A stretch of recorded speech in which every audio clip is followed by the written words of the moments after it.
Hi friends, എല്ലാവർക്കും നമ്മുടെ ചാനലിലേക്ക് സ്വാഗതം. ഇന്ന് ഞാൻ നിങ്ങളുമായി ഷെയർ ചെയ്യുന്നത് കിണ്ണത്തപ്പത്തിൻ്റെ റെസിപ്പിയാണ്. സാധാരണ കിണ്ണത്തപ്പം റെഡിയാക്കുന്നത് അരിപ്പൊടി വെച്ചല്ലേ. ഇത് ചോറ് കൊണ്ടാണ് തയ്യാറാക്കുന്നത്. വളരെ സിമ്പിളായിട്ട് നമുക്കിത് തയ്യാറാക്കിയെടുക്കാം. പ്രിപ്പറേഷനിലേക്ക് കടക്കാം. ഒരു മിക്സിയുടെ ജാർ എടുക്കാം. അതിലേക്ക് 2 കപ്പ് ചോറ് ഇട്ട് കൊടുക്കാം. 1/4 ടീസ്പൂൺ ഉപ്പ് ആഡ് ചെയ്യാം. 1 കപ്പ് വെള്ളം ചേർക്കാം. ഇത് നന്നായിട്ട് അരച്ചെടുക്കാം. ഇനി ഒരു ബൗളിലേക്ക് 1 കപ്പ് തേങ്ങാപ്പാൽ ഒഴിക്കാം. ഇതിലേക്ക് 2 ടേബിൾ സ്പൂൺ കോൺഫ്ലവർ ഇട്ട് കൊടുക്കാം.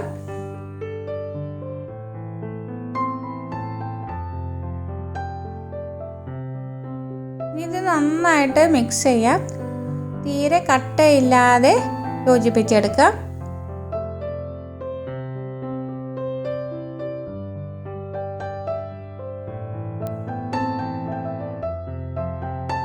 ഇനി ശർക്കരപ്പാനി തയ്യാറാക്കിയെടുക്കാം.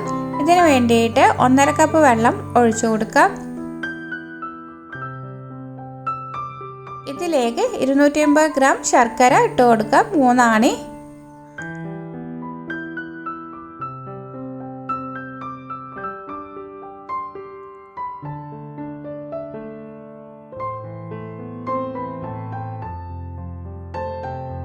നിങ്ങൾക്ക് പെട്ടെന്ന് പാനി കിട്ടണമെങ്കിൽ ശർക്കര ഒന്ന് ഉടച്ചിട്ട് ഇട്ട് കൊടുത്താൽ മതി.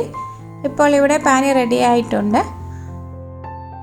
ഇതൊന്ന് ചൂടാറിയതിന് ശേഷം കുറച്ച് വലിപ്പമുള്ള ഒരു പാത്രത്തിലേക്ക് തരിപ്പ വെച്ച് ഒഴിക്കാം.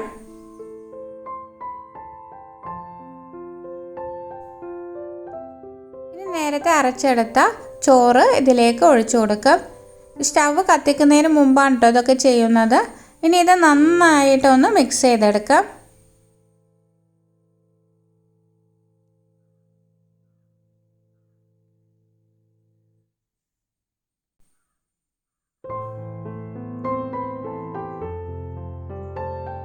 ഇനി സ്റ്റവ് ഓൺ ചെയ്ത് കൊടുക്കാം.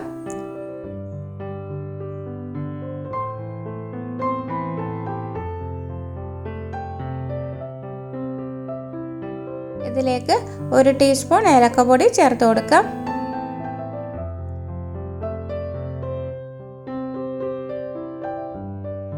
2 ടേബിൾ സ്പൂൺ നെയ്യ് ആഡ് ചെയ്യാം.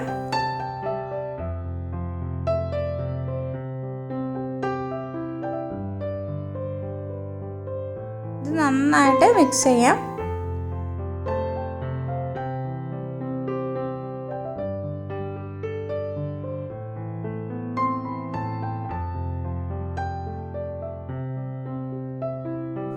നേരത്തെ തയ്യാറാക്കി വെച്ചിരിക്കുന്ന കോക്കനട്ട് മിൽക്ക് ഇതിലേക്ക് ഒഴിച്ചു കൊടുക്കാം.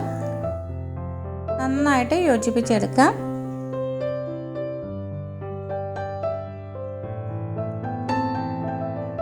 കുറച്ച് അണ്ടിപ്പരിപ്പ് ഇതിലേക്ക് ഇട്ട് കൊടുക്കാം.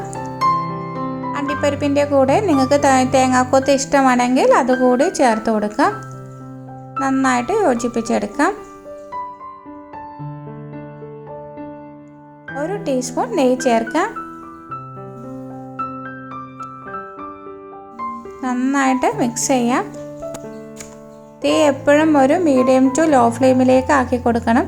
കോൺഫ്ലവർ ഉള്ളത് കൊണ്ട് പെട്ടെന്ന് തന്നെ കട്ടിയാകും. ഹൈ ഫ്ലെയിമിൽ വെച്ചിട്ട് ഒരിക്കലും ചെയ്യരുത് കേട്ടോ.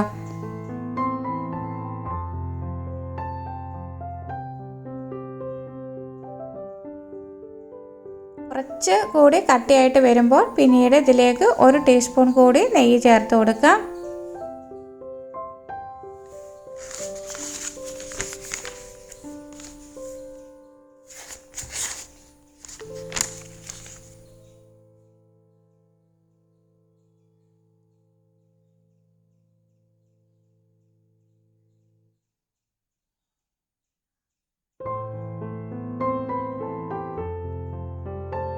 നന്നായിട്ട് ഇളക്കി കൊടുത്തുകൊണ്ടേയിരിക്കണം.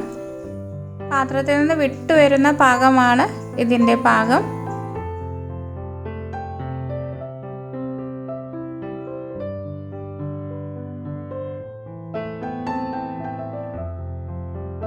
ഇപ്പോൾ ഇത് റെഡി ആയിട്ടുണ്ട്. ഇത് ഇനി ഒരു പാത്രത്തിലേക്ക് ഒഴിച്ചു കൊടുക്കാം. ഒരു കേക്ക് ടിന്നിലാട്ടോ ഞാൻ ഒഴിച്ചു കൊടുക്കുന്നത്. അതിൻ്റെ മുകളിൽ ബട്ടർ പേപ്പർ വെച്ച് കൊടുത്തിട്ടുണ്ട്. ബട്ടർ പേപ്പറിൽ കുറച്ച് നെയ്യ് തടവിയിട്ടുണ്ട്. നെയ്യിൽ അണ്ടിപ്പരിപ്പ് ഒന്ന് റോസ്റ്റ് ചെയ്തത് ഇതിൻ്റെ മുകളിലേക്ക് ഒന്ന് ഇട്ട് കൊടുക്കാം.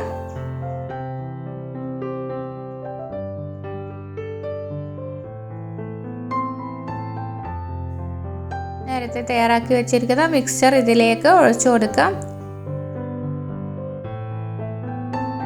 ഒരു സ്പൂണിൽ നെയ്യ് തടവി ഇതൊന്ന് നന്നായിട്ട് സെറ്റ് ചെയ്ത് കൊടുക്കാം. ഇനി നിങ്ങളുടെ കയ്യിൽ കേക്ക് ടീൻ ഇല്ലെങ്കിൽ ഇതേമാതിരത്തെ ഒരു പാത്രം മതിയാകും കേട്ടോ. അതിൽ നെയ്യ് തടവിയിട്ട് ഒഴിച്ചു കൊടുത്താൽ മതി. ഇതൊരു 2 മണിക്കൂറെങ്കിലും റെസ്റ്റ് ചെയ്യാൻ വെക്കണം. അപ്പോഴേക്കും നന്നായിട്ട് സെറ്റായി കിട്ടും. ഇപ്പോൾ 2 മണിക്കൂർ കഴിഞ്ഞിട്ടുണ്ട്. ഇനി ഒരു പാത്രം വെച്ച് നമുക്കൊന്ന് കമഴ്ത്തി നോക്കാം. നമ്മുടെ പെർഫെക്റ്റ് ആയിട്ടുള്ള കിണ്ണത്തപ്പം ഇവിടെ റെഡി ആയിട്ടുണ്ട്. വളരെ ടേസ്റ്റിയാണ് കേട്ടോ ഇത് കഴിക്കാൻ. വായിലിട്ട് അലിഞ്ഞിറങ്ങും. ഈ വീഡിയോ നിങ്ങൾക്ക് ഇഷ്ടമായെങ്കിൽ ലൈക്ക് ചെയ്യാനും ഫ്രണ്ട്സിന് ഷെയർ ചെയ്യാനും മറക്കരുത് കേട്ടോ. നിങ്ങളുടെ വിലയേറിയ അഭിപ്രായങ്ങൾ കമൻറ്റ് ബോക്സിൽ രേഖപ്പെടുത്തണേ. സബ് ചെയ്യാത്തവരുണ്ടെങ്കിൽ ഒന്ന് സബ് ചെയ്യണേ. ബെല്ലൈക്കൻ കൂടി ക്ലിക്ക് ചെയ്താൽ ഞാനിടുന്ന വീഡിയോയുടെ നോട്ടിഫിക്കേഷൻ നിങ്ങൾക്ക് ലഭിക്കുന്നതായിരിക്കും. നല്ലൊരു വീഡിയോയുമായി വീണ്ടും കാണാം. Thank you for watching. Take care.